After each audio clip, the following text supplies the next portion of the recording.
Welcome to another episode of the Making of Champions. I'm back here again, and as I told you before, I got to bring in the University of Texas Rio Grande Valley staff. We've heard from the director, head coach, Coach Hicks, but yet we had to bring in the staff to see what makes them special. So, Coach Hicks, how are you doing? And please, I'm doing well. Thank you for having me. We have Coach Pope is our assistant cross country distance coach. We also have Coach Embry. He's our active recruiting coordinator and jumps coach. And also on staff with us, we have Coach Burrell. She's our throws coach, who should be joining us shortly. So that's my dream team, and we're rocking and rolling here in the Valley. Okay. Well, to be a dream team, that puts a lot of pressure. That means that each one of them have a lot of expectations and goals for the season. So as we're winding down from cross country, let's talk about distance. You know, how did the season look for you coming in, and then how did you feel that you transitioned as the season went on? Yeah, well, I think Trav has done a spectacular job with, really just number one, coaching his behind off, and number two, creating a serious championship culture within our distance and cross country squad. The season definitely ended on a high note. You know, we had some outstanding performances at the South Central Regional Championships, a lot of personal bests. A lot of fear was overcome, so they definitely learned big time what it meant to race, what it meant to execute, the race strategy that Trav had been working with them on, and really what it meant to believe in your event coach and everything that he stood for. So I don't want to talk about it too much, Trav. I want you to jump in, and because you're the inside man on that. Yeah, so I mean, like you said, we definitely ended on a high note. It was kind of for all of us really, rebuilding, use a whole new staff. So, but our athletes did, a good job of last year, buying into kind of the new training and different ways I do things, and they had a good summer, and that carried over. And we have a relatively young team in cross, and especially a lot of, we're kind of middle distance focused. So, none of them are, some of the greatest cross country runners, but they've really, transitioned well into it. And training wise, it's been amazing. I mean, they've been crushing everything, and really, especially kind of getting us excited for track, because I definitely think I'm a little bit more oriented to track as well. But they did well. Our biggest challenge was just executing races, getting into, going out into our positions that we need to be in, and battling in those things. And, it was kind of a progress throughout the season, but it definitely, got there at the end, and they've, kind of showed, how well the training's been going. And, it's gotten us excited for track because, again, most of our athletes are track people, and so we're expecting some big things coming up. Yeah, I can understand that coming. Yeah, you're the face of everything at the beginning because you start everything rolling with competition. So everybody, I know that the rest of the track team will feed off of the momentum that's coming on. Coming into being a part of the staff, how did you know that this was the right fit for you at the time? I mean, well, just my conversations with Coach Hicks. I've known a little bit about the school. When I was at LSU, we raced against them in South Central in a lot of meets, so I was familiar with them. But just talking with her and kind of her vision for the team, and kind of, we were kind of on the same page of, we want to be a full track team, and that's what I want to be a part of.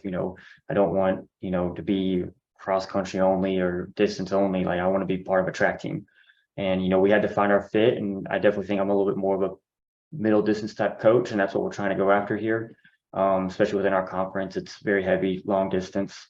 And so, we kind of were on the same page with that. And she just, really sold me on the school and what the vision is for what we're trying to do. And, I think, I think we've, as a whole staff, have been proven that it's going the way we expected and moving in the right direction. I'm not saying we don't have our setbacks and everything like that. Every staff and program does, but it's definitely going in the right way. And, I think we're fulfilling that promise that we're trying to build here.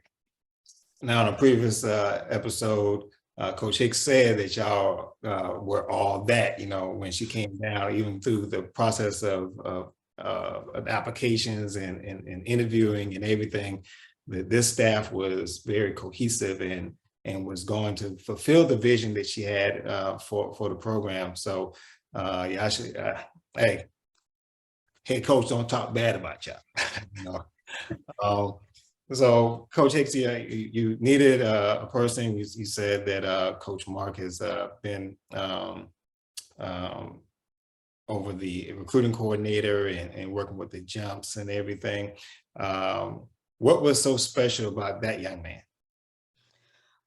So for me, Mike and I, we really just gelled from the jump. And I think specifically between he and I, it was important to have that collaboration because sprints and jumps go hand in hand. Sprints, jumps, hurdles, we all have to be able to work with each other. So really from the first couple of conversations, just hearing its training philosophy, hearing the passion for the sport, hearing the energy and the passion for young people. He's very relatable. They all across all of our event groups, they all kind of look to him for leadership and guidance and all that good stuff. So he really came with a lot of energy, a lot of passion, and great recruiting ability, that I knew was going to challenge me, because I love to recruit too. So I looked at that and didn't really shy away from it. I'm like, okay, let's go. Iron sharpens iron. We're going to compete with each other. And by doing that, not only with Mike, but with the whole staff, the whole program wins. So, they all brought a lot to the table and Mike brought all of that to the table as well. Well, let me tell you something else that's special about that guy. He's a member of Alpha Phi Alpha Fraternity Incorporated. I guess that helps. Well, we hold ourselves in high esteem. Knowing that you have a special guy there, what do you feel that are other attributes that he brought towards the team to live up to? For me, even that resume, he's brought on some outstanding athletes at his former university. He's worked with some outstanding universities, some outstanding athletes as well. Seeing the athletes actually go on to improve lets me know, okay, you have a history of athletic development. So, even from a coaching standpoint, seeing, his ability to help develop athletes and really push them to a whole nother level. We were very like-minded, in that. So I thought it could complement me and complement the program. Well, let's talk to the individual himself. We've gone battle to battle with recruiting. We've seen each other on the at the meets and everything, talking about philosophies. What makes you so special? I think Coach Hicks hit on a big one. You have to be able to relate to your athletes. There's a million different ways to get the job done. Ultimately, everything kind of boils down to how consistent are you doing the basic things right, in my opinion.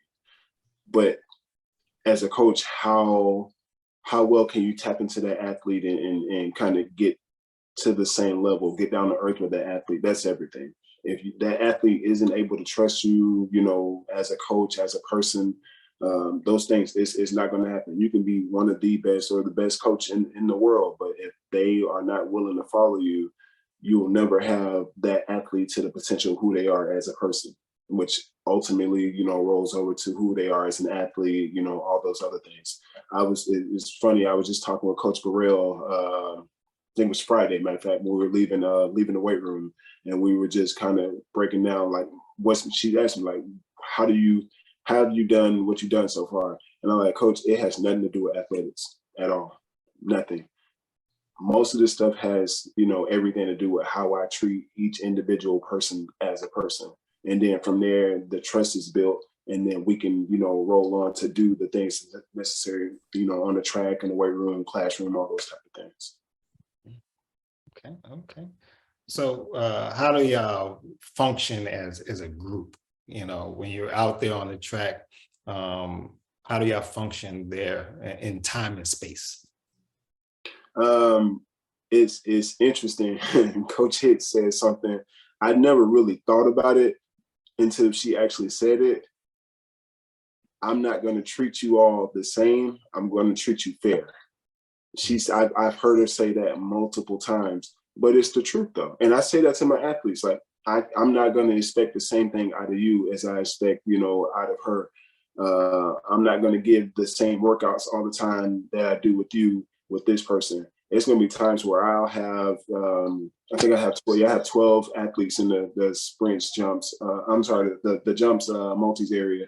And out of those 12, I can practice with 10, 11 of them, at one time. And that one person, like, I see something that you need, but I'm not able to give it to you at the same time as, everyone else. So I'm pulling this person apart. Ultimately, everything that we do is extremely individualized. There's no way that I can look at Coach Price and Coach Hicks and think like, oh, okay, they both need the same thing for every single thing that they're doing, and that's going to make them better. No, there's things that you're going to be better at, than she is, and vice versa. There's things that she's going to bring to the table that's going to be more, more desirable than you. And my goal is to help bring, all those things to the forefront. So in order to do that, I'm going to have to, shake things up. This is your workout. This is your workout. This is your pace. You kind of get where I'm going, but those things are extremely important to really kind of break things down and give athletes the time as necessary so that they can be who they need to be. Coach Hicks, so as the top person on the podium, when you're at practice, are you just concentrate straight on sprints, or do you make your way around each event area? Oh, great question. So my practice is mainly just sprints practice, but I do regularly, try to get around to the other event groups. Travel tell you every once in a while at 7:30 a.m. I'll come out to distance practice, and watch them, watch how he's working with them, watch his interaction with them, and just to, be in the background and support, yell, scream, get it going, just to bring my energy to that. Same with jumps. Mike and I, we train at the same time. So if I finish practice a little bit early, I'll just come over there and sit on steeplechase and just watch, and pick up either tidbits for myself or just to really just see the athletes. You see a lot of their personality whenever they're training and at practice. Same with Coach Burrell. Every once in a while, I go over there to the cage, or I went out with her and that group and we lifted. Now I ain't lift as much as they did, but well, I had some fun out there getting to know them and getting to see them in their element. So I try to float around as much as I can, just because I really enjoy the interaction, of the team. I like watching the coaches coach, because I like to steal. And so I love watching them in their element and getting to know the student athletes as well. Okay. Well, how do y'all kind of bring everything together? Like, what do you do for team camaraderie? Oh, great question. So we all have our strengths, and we really just take ownership in those roles and play to those strengths.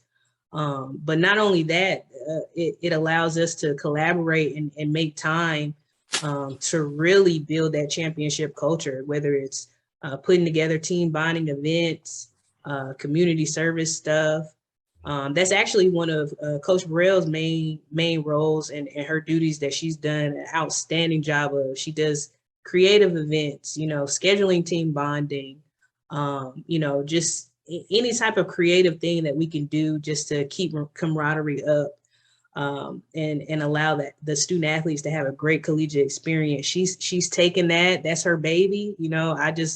I'm just like, what time you want me to be there, and what's the date, and what we doing. That's pretty much how that goes. Coach Burrell, how do you feel that you're intersecting into the environment that that Coach Hicks is bringing about within those areas, being an integral part of the field event areas, along with Coach Embry? I just really feel like we're a part of a team, and we're trying to build something special here in Texas. So as Coach mentioned, we borrow from each other, we learn from each other, and I don't really see us as event areas. I see us as one team, and I really try to push that and express that to my athletes. So as Coach mentioned, with our team bonding initiatives, we really try to make sure that, every event group knows and is able to support their teammates once we hit the road and once we get things going. Dealing with transition of how you bring about when you go to track meets, let's say we're in the season, how is the staff interacting at the meet site itself? Great question. I think everybody is just going straight in, rolling their sleeves up and doing their job. It's like, if I see Coach over there and Coach Pope is like happy or frustrated, whatever it is, I'm gonna stop and say, hey, what's going on here? How y'all feeling here? What you need here? The same for all the coaches. Like I said, we got a lot of strengths that we bring to the table. So I think we really just lean on one another for those strengths, whatever it may be. So it's really like jazz, you know what I mean? Like everything is on beat, but everybody's kind of moving. We're all on the same beat, but we're moving individually.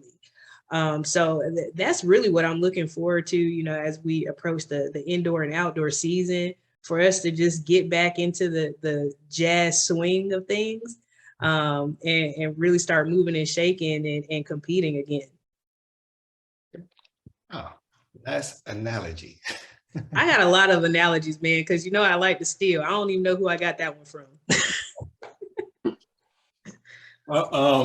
Well, do y'all, as you build for championships, and even keeping the minds together for the staff, do y'all do anything that outside of track and field to lift up each other, as far as games or movie theater, something that is team staff building? Ooh, that's a good question. I know at the beginning of the year we talk, a lot of planning. We talk ideas. We meet regularly. Like there's never any dead air between any of us. We talk a lot. We talk on a regular basis, and it's not just track and field. Sometimes it's like just ideas. Sometimes it's coaching. Sometimes it's whatever is needed, but just being able to break bread and really get down to the brass knuckles of things is what we do on a regular basis. Netflix shows that have nothing to do with track and field. Oh yeah, I remember that. We're not gonna go there, Coach Burrell. I meant to tell you, I actually had texted her the other day because I was worried, and I had been watching a show that she recommended, and that's what got me in my feelings.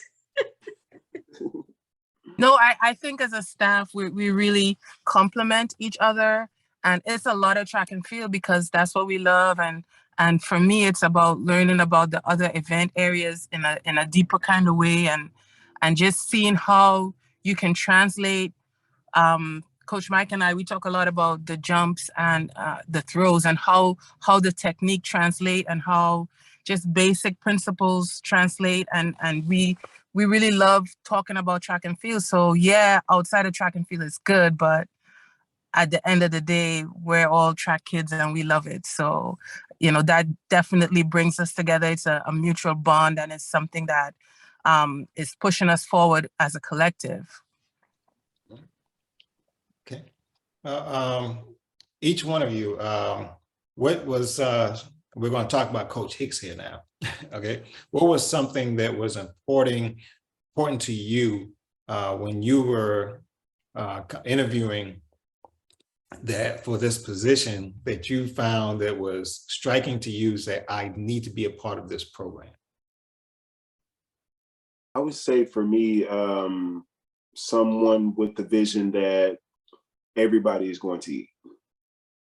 That is extremely important. We all on this staff have been a part of, you know, teams where they've been successful teams, you know, like, but I think the important thing is to remember with that, we are all competitors. We all want to do good. We all want to see our athletes and our individual event areas be amazing. And every team isn't, you know, focused like what Coach Pope was saying. Every team isn't focused like that. There are plenty of teams that are just straight distance related, or, you know, sprints related. A few that are straight throws related. So to be in a position where you have someone leading the program who has that vision of, hey, I'm going to be successful. Well, guess what? I'm going to put you in position so you can, and the coach next to you, and the coach next to you. That's important, because ultimately, who wants to be in a situation where they feel like they're being left out? It's not fun. It's not fun at all. We've all been, you know, NCAA finals level. Two of our coaches have been, you know, competing for their respective country at world championships, Olympics, and things of those nature. So ultimately, we all want to be at the top of the food chain. I tell people all the time, ultimately, that's where I look at. It's interesting. You have the background around you. I see NCAA, NCAA, NCAA, NCAA. If you've been there, you never not want to go back. You never not want to go back. If somebody gives you $1 million and you get that feeling of, oh, I'm a millionaire, you don't ever not want to be a millionaire again. So ultimately, we all have the vision and the goals and the drive to be at those meets and, you know, earning those trophies that's sitting behind you. And the only way you're going to do that is by being in a position where, you know, you're able to get those type of athletes, recruit those type of athletes, have the scholarship money to do those things, have the vision across the whole staff of like, hey, this is the standard. This is the trend. This is what we're doing. So to have someone in charge that, you know, that thinks in that mindset of like, that's not difficult. That's not impossible to reach. You don't have to be at a Power 5 school to reach that. Coach Hicks is a prime example of that. She was at University of Charlotte, and yeah, how many times were you there? Yeah, about four, 5 times.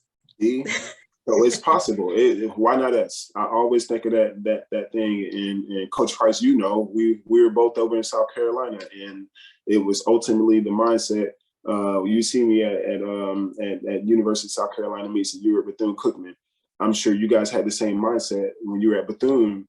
Why not us? And I can have vivid memories of, you know, being at the NCAA regional meet. Bethune-Cookman punched a ticket, Bethune punched another ticket and another ticket, jumpers, sprinters. At Coastal Carolina, you saw it the same way, tickets punched left and right. So, but to have someone that ultimately looks at the thing in the sense of like, hey, we can get to those big meets. And in the meantime, while we're doing so, we can knock this conference out. We can take care of, you know, this goal, that goal, that goal. That's important to me. That's extremely important because, like I said, if you've been there once, you never not want to go back. Coach Pope? Yeah, I mean, kind of going off what he said, I think really just the support that she helps us with our event groups. You know, like Mike said, you know, we want everyone to kind of eat, and she provides that support with us, knowing that, you know, again, if we want to win, you know, conference championships and more, that, you know, we need to have that come from every event group. And so, you know, kind of being a, you know, relatively balanced program and making sure that everyone's getting taken care of.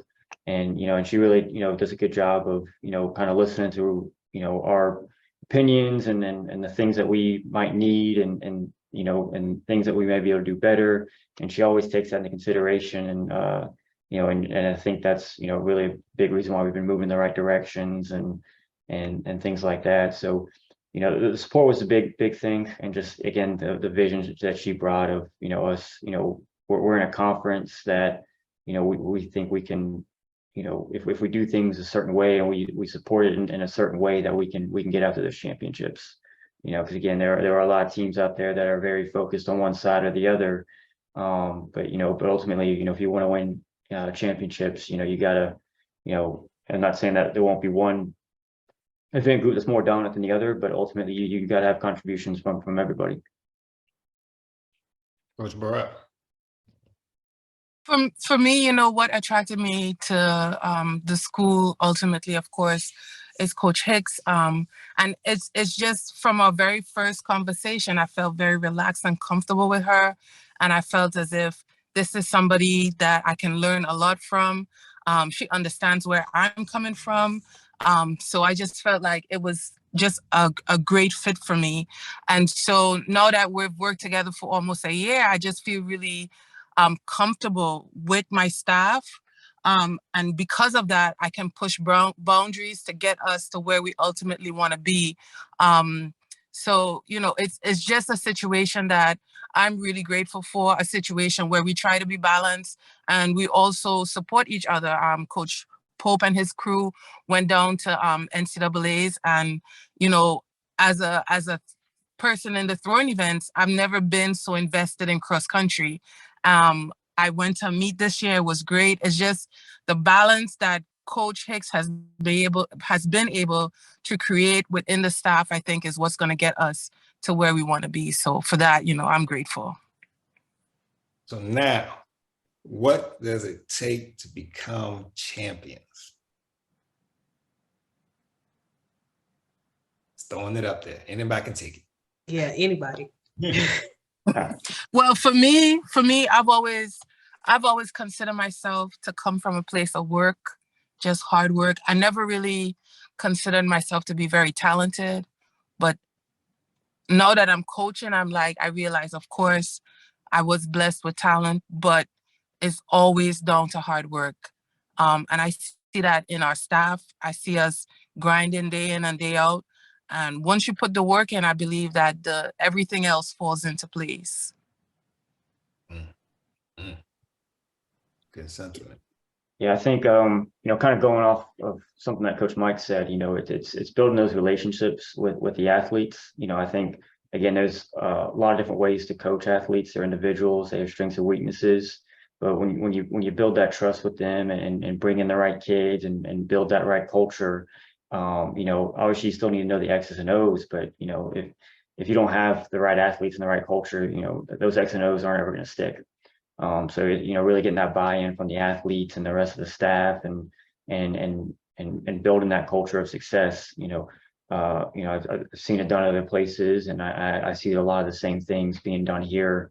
And ultimately, I think we're moving in that direction for sure. But yeah, I mean, I think Mike really hit on the nail with it's building that culture and building that relationship with your athletes, and to get them to trust you and get them to buy in and getting them to want to work harder and seeing the vision that we have in all the event groups and as a team as a whole, and wanting them to move towards that direction. I think this is a great question, because ultimately this question is necessary for you to start that journey to being exactly that, to being a championship team. Prayer first and foremost, because it's gonna be days where you test it. It's gonna be great days. It's gonna flow through both sides of the spectrum. Prayer first and foremost. Recruiting, and then just like, oh, go get bodies, because you can go get bodies, and ultimately you can coach those bodies to be way better than what they were when they walk into the door. But who were they when they walked in the door? That's the big question. Me personally, I try to find at least, I try to find people where what's necessary for this event. Do you have something that's great? If we can have one thing that's great and build on that one thing, you'll be light years ahead within a couple of years if that person's able to pick up, the coaching and stay consistent with the things that's necessary. I think that's a big one. And then ultimately is what Travis just said, the culture takes over, the standard takes over. It's funny while I'm listening to some of the things Coach Hicks is saying, and Coach Hicks, remember during the summer you asked, what do we want our motto to be for our event groups? I had an answer then, but it's kind of you don't get a good answer until you actually get people on campus, start working with them, seeing the work ethic, seeing how they react to this and that. I have a new I guess I had a new slogan, I guess you can say. We set the trends. Down here, we have to set the trend of who we want to be. We have to set the trend of this is track and field now. Me and Coach Hicks talked about it plenty of times. This is arguably the best recruiting class that ever happened at University of Texas Rio. I'm very, very confident in saying that across the board. This is the best recruiting class that we currently have on campus right now. But that's great. That's great. Coach, we actually spoke about a few schools where they had great recruiting classes, but things didn't go to the level that they expected. Because ultimately you have to set the trend of who you're going to be and what direction you're going. And this is the standard. We have no choice but to be great at what we're doing. So what are we doing in between that to reach, that trend that we're trying to set? So yeah, ultimately pray, recruit with purpose, and set the trend of who you will be, with your individual groups and then your overall team. Yeah. And I'll piggyback off of all of those things. And Coach spoke about work ethic. I think that's huge, along with recruiting. I think it's also about selflessness, within the staff. I'm glad they feel supported and they feel seen and heard, and that everybody is working toward that common goal. I think that speaks to the selflessness that we all have for one another. There have been times where you might want to do something, but it's not good for the whole group. You know what I mean? And so we'll take a step back just because, does that work for the vision? Does that work for the student athletes? Because ultimately that's what it's all about. And prayer, I think prayer was mentioned. And so I agree with everything that's been said. And I think the cherry on top is timing. You know what I mean? As being persistent and in due time, with that same persistence and that same work ethic and that same all the ingredients that everybody brings to the table, it has no choice but to happen. And it has no choice but to out of that burst that championship mentality, that championship culture. It's just all about persistence and timing while you're doing those things in the meantime. I know in the past I've asked athletes and some other people this question, and usually I've got the wrong answer. It's like I'm asking them, who are you and what are you about? And I don't want to know your name. I want to know who you are and what are you about. And they keep saying, well, I'm this person. No, I don't want to know who you are. I don't want to know your name. I want to know who you are and what you're about. I can't answer that first part, but I can answer the second part. I said, well, you can't answer the second part because who you are is going to tell you what you're going to be about. And as you progress and change through, who you are is going to change. And then what you're about is going to also circumvent that as well. So in order to find out, you really have to find out today who you are. And then from that description, it's going to tell you what you're going to be about. And through that, then you can develop as a program, develop your championships, like who you are today, and then who do you desire to be. And then also, then that would dictate to where you're going for as what you're going to be about, with this, in this case, being of that championship mindset, championship program. Those things come into play. But I can say y'all are well going towards that level of championship programs. You have an excellent staff here. You did a great job in your selection. And my thing is to see y'all out there and really want to see this whole staff together and working towards building or making of champions, whether it's conference, whether it's national championships. Ultimate goal is to score points at nationals. Each person I know wants to do that. And now it just comes down to how do you get to that point? And you touch on it: recruiting, communication, and resilience, throughout. Prayer. I love that, the prayer part, because you have to be prayerful for one, even for who you're selecting to be in your program, and then the temperament it takes to see that through. So I'm wishing the program and all of you nothing but the best, and I'm excited to see the growth process within the program there at UTRGV. So this is a part where I want to open up this is a chance for you to, one, shout out anybody, and two, to give the audience something that you feel that they need to know about the program, or to help their program become champions at the same time. So we're going to end with Coach Hicks, and we will start with the person who starts the season off, and Coach Pope with cross country. Oh, me first. All right. Sorry. Yeah, I think something that I think a lot of people, I think they know, but I don't think they always do.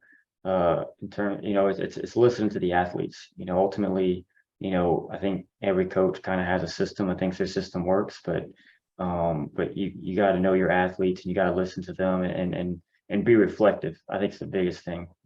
You got to be reflective and who you are and what you're doing and how things are going. If you do that, I think you're always going to move forward in a good direction.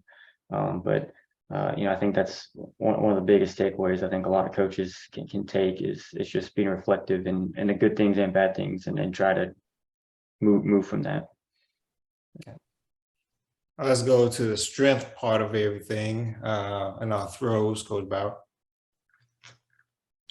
I want athletes who are interested in our program and who are looking to move to the next level to understand that what you're going to get at UTRGV is a very athlete-centered experience.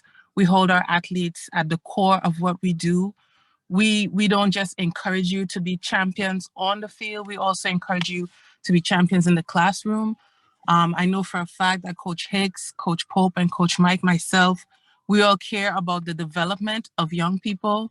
And so if you're looking for that kind of care and attention, come down to the Valley, and that's what you're going to get. Thank you. My fraternity brother. I think the big one that I always try to keep in mind as a coach, and I think this is, a great message just for all coaches, you have to be flexible. You have to be flexible. Flexibility is extremely important with any sport, but I think more so this one than a lot of others. A lot of other sports, you have a playbook, you have this is our scheme, but it's different with this. It's different with, boxing. It's different with individual sports. There's plenty of times, I'm sure, all of us on this call have been in situations where we went in with the mindset thinking that we were going to do X, Y, Z with this athlete, and didn't realize we needed to do K, M, and W instead. So it's important to be flexible. And I think another big one too, put yourself in a position where you're around good people. That's life. That's like Coach Hicks hear him say this all the time. Everybody's not, able to go along for the ride. what you're doing in your life. There's going to be, there's going to be bus stops. People got to get off the bus. But you're going to have to, that bus is always going to keep going. But at certain points, people are going to have to get off. And I think that's a big one for me. I've had people, throughout my coaching career so far who, I had people who've been on the bus the entire time, and I had a few that got off, but the ones that's been on the whole time, Coach Larry and Yvonne Wade. I have a laundry list. Coach Ross at Tennessee, Carl Goodman at Coastal Carolina. There's a very long. I'm not gonna name everyone, but there's a long list of people who helped me from the beginning. Our head coach at Kentucky, he actually was the first one. But yeah, there's a long list of people that you want to make sure you stay around, because we are continuously learning, and nobody goes through this thing by themselves. So if you can get good people around you, do what you need to do, be responsible to keep those people in your circle. And I'll piggyback off of that. I want to first and foremost give a shout out to the coaching staff. I think I'm surrounded by good people already. Everybody brings some tremendous strengths to this ship. I already alluded to Coach Burrell with her on top of being a great coach, the community events, her creative mindset, her giving heart is outstanding. And then Coach Pope clearly can coach his behind off. I don't think anybody this cross country season left the season without a personal best. You know what I mean? And on top of that, his non-coaching duty stuff. I mean, he's a mathematician, logistical genius. I'm not going to be on you too much, Trav, because I know you don't like all the attention, but yeah, he's just been a solid person, an outstanding person, and a joy to work with. And then Coach Embry, I already told you the energy, the passion, his competitiveness and recruiting ability. That's why I call them the dream team. Not only can they all coach their behinds off, but they're also bringing, other non-coaching duties to the table, and it's really just enhancing our program. So for anyone that's looking at UTRGV and what we bring to the table, Coach Burrell hit the nail on the head. We're very student athlete centered. We want to impact the lives of young people. We everything that we do, if we argue or we have a disagreement or whatever it is, it's always for the sake of the student athlete, and whenever you have the student athlete at the center of everything that you do, you'll never go wrong. I consider my leadership style like a servant type leader, and people that thrive under that are usually very selfless people. And everybody on this screen is very selfless. They're very, very focused on the mission, hey, I'm gonna put my ego to the side for the sake of the team type people, very blue collar work ethic type people. So, when it comes to what we got going on at the Valley, it's extremely special. We're checking all the boxes and doing all the things that need to be done to really elevate the program and really complement, some things that are already being done within the athletic department. So I'm just happy to be a part of it. I'm happy I was chosen to be the leader of the ship, and I'm taking it on my mantle to guide us and not lead us astray. Well, I hope everyone out there take this cohesiveness of the unit, and hopefully you can take this, add this to your program. University of Texas, Rio Grande Valley is on top of things. With that cohesiveness, you're going to see an explosion of championship mindset for individuals to the team itself. So we're going to leave out on that. I want y'all to like, share, and subscribe to the station. Thank you all for being a part of the program. This was great. Excellent. Thank you. Thank you for having us.